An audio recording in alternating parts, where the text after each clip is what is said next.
Hello friends, આજે આપણે બનાવવાના છીએ દેશી ભરેલા મરચાંની કઢી. તો એના માટે એક વાટકો ચણાના લોટને એક પાવડું તેલ નાખી અને ધીમા તાપે સરસ રીતે શેકી લેવાના છે. ત્યારબાદ મરચાંને સરસ રીતે ધોઈ અને કોરા કરી લેવાના છે. ત્યારબાદ આ મરચાં છે એ મેં દેશી મરચાં લીધા છે, એટલે થોડા તીખા હોય. તો આ મરચાંને આપણે એક ચેકો મારી અને મસાલો ભરવા માટે તૈયાર કરી લઈએ.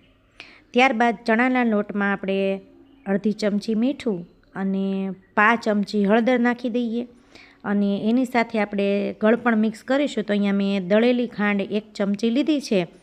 તમે આખી ખાંડ પણ નાખી શકો અને એના ઓપ્શનમાં તમે ગોળ પણ નાખી શકો. તો અહીંયા અડધી ચમચી મીઠું, 5 ચમચી હળદર, 1 ચમચી દળેલી ખાંડ અને 1 ચમચી ધાણા જીરું, એની સાથે 1 પાવડું મેં શીંગ તેલ એડ કર્યું છે. અને શીંગ તેલ નાખી અને તરત આપણે હાથની મદદથી સરસ રીતે આ મસાલો છે એ બધો મિક્સ કરી દેવાનો છે. અને આપણા મરચાં છે જે ચેકો મારીને તૈયાર કર્યા છે, એમાંથી આપણે છાલ ઉખેડવા માટેની જે છરી છે એની મદદથી આપણે અંદરથી નસ અને બીજનો ભાગ કાઢી લેશું, કારણ કે અહીંયા મેં દેશી તીખા મરચાં લીધા છે.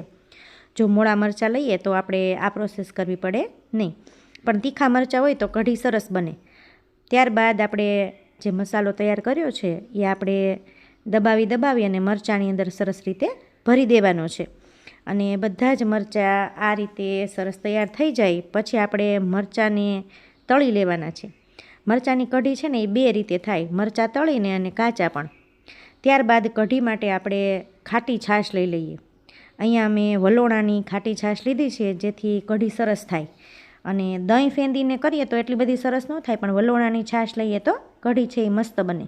ત્યારબાદ એની અંદર 2 થી 2.5 ચમચી જેટલો ચણાનો લોટ નાખી અને ઝેરણીની મદદથી આપણે છાશ છે એની અંદર ચણાનો લોટ સરસ રીતે મિક્સ કરી દઈએ. ત્યારબાદ છાશની અંદર ચણાનો લોટ સરસ રીતે મિક્સ થઈ જાય એટલે એક લોયાની અંદર 2 પાવડા તેલ મૂકી અને આપણા ભરેલા મરચાં છે એ સરસ રીતે તળી લેવાના છે.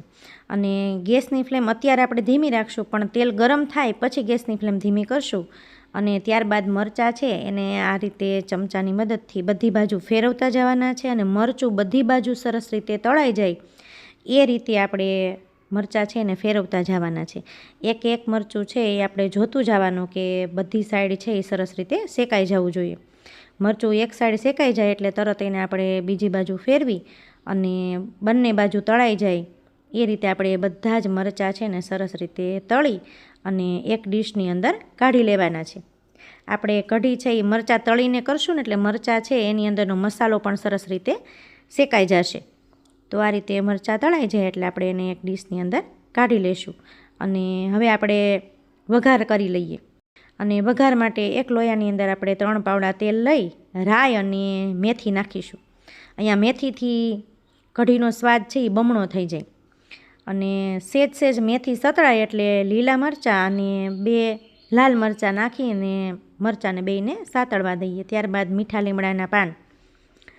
લીમડાના પાનને પણ સરસ રીતે તેલમાં સતળાવા દેવાના છે, જેથી એની સુગંધ છે એ સરસ રહે. ત્યારબાદ એની અંદર 5 ચમચી હિંગ નાખી અને મિક્સ કરી દઈએ અને એની ઉપર આપણે છાશ છે એનો વઘાર કરી દઈએ. તો આ રીતે આપણે કઢી છે એનો વઘાર કરવાનો છે. અને કઢીમાં મેથી છે એ સ્કીપ ન કરવી, કારણ કે મેથીથી જ કઢીનો સ્વાદ છે એ સરસ આવે છે. ત્યારબાદ એની અંદર સ્વાદ મુજબ મીઠું, અહીંયા હું 1 ચમચી મીઠું લઉં છું, તમે તમારા સ્વાદ મુજબ મીઠું વધતું ઓછું કરી શકો. ત્યારબાદ એની અંદર અડધી ચમચી હળદર નાખી અને કઢીને બરાબર સરસ રીતે મિક્સ કરી અને આપણે ઉકળવા દઈશું. થોડી ઉકળે એટલે એની અંદર 2 ચમચી ગોળ એડ કરી અને એકદમ ઉફાણા મારે એવી આપણે કઢીને ઉકળવા દેવાની છે. ત્યારબાદ આપણે મરચાં એડ કરી દઈશું. આપણે ફૂલ ગેસ રાખીએ તોય કઢી ઉભરાય નહીં અને એકદમ ઉકળવા લાગે એટલી કઢીને આપણે ઉકાળીને પછી જ મરચાં નાખવાના છે. આપણે મરચાં છે એ તળીને નાખ્યા છે એટલે કઢી એકદમ ચડી જાય, સરસ રીતે ઉકળી જાય પછી જ મરચાં એડ કરવાના, એટલે મરચાં એકદમ સોફ્ટ ન થઈ જાય. ત્યારબાદ આ રીતે ઉકળી જાય એટલે એની અંદર આપણે લીલું લસણ અને કોથમીર તમારા સ્વાદ મુજબ નાખી શકો. લીલું લસણ છે એની જગ્યાએ તમે સૂકું લસણ પણ ખાંડીને નાખી શકો, પણ લીલું લસણ છે એ સ્વાદમાં સરસ લાગે છે. તો આ રીતે આપણી કઢી છે એ મસ્ત તૈયાર થઈ ગઈ છે. એકવાર ચોક્કસથી આ રીતે કઢી બનાવજો. પહેલાં ગામડામાં આ રીતે કઢી બનાવતા અને રોટલા, રોટલી, ભાખરી, પરોઠા કોઈ પણની સાથે પીરસી શકાય છે.